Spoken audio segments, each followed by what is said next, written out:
They beat me in front of my daughter. But I made them regret it forever.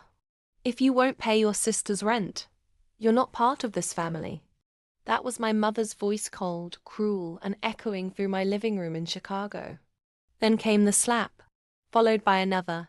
My father grabbed my wrist, screaming about loyalty, shame, and how dare you put yourself above your family. My daughter, Ava, just 6 years old, stood frozen in the hallway. She didn't cry. She didn't run. She just watched her mother being humiliated by her own parents.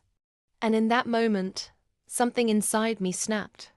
They wanted rent money for my freeloading sister, Layla, again. I'd already paid her car note, her tuition, which she dropped out of, and even her Bali vacation. But when I finally said no, they turned violent. They thought I'd take it. They thought I'd crawl back. Instead, I made a plan.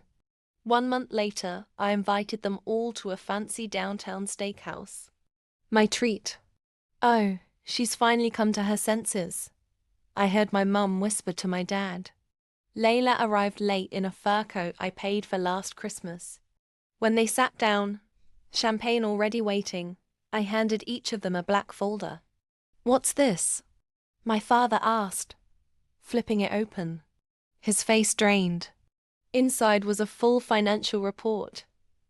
Every dollar I'd spent on Layla, every receipt, every transfer, every favor.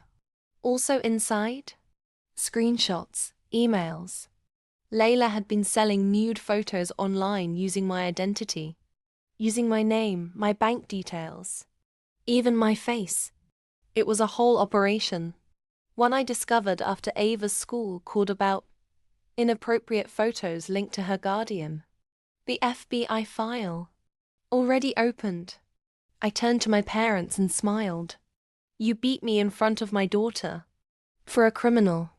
My mom stammered, This can't be real."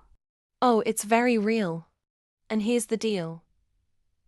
I either go public and press charges fully, or you walk away from my life forever. No calls, no visits, no lies to Ava about why Grandma and Grandpa are busy. You disappear." They tried to laugh it off, until I showed them the final page. An email from my lawyer. The lawsuit. The restraining order. The civil claim for emotional trauma and defamation on behalf of Ava. They didn't see the cameras I'd hidden at the table. They didn't know the footage was live streamed to my attorney. They didn't realize the restaurant was owned by one of my close friends. By morning, Layla's fake accounts were shut down. My parents' faces were plastered on every legal blog in Illinois. And me? I wasn't just a single mom anymore.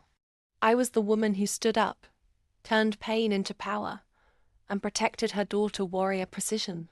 Now Ava looks at me like I'm a superhero. And you know what? I am.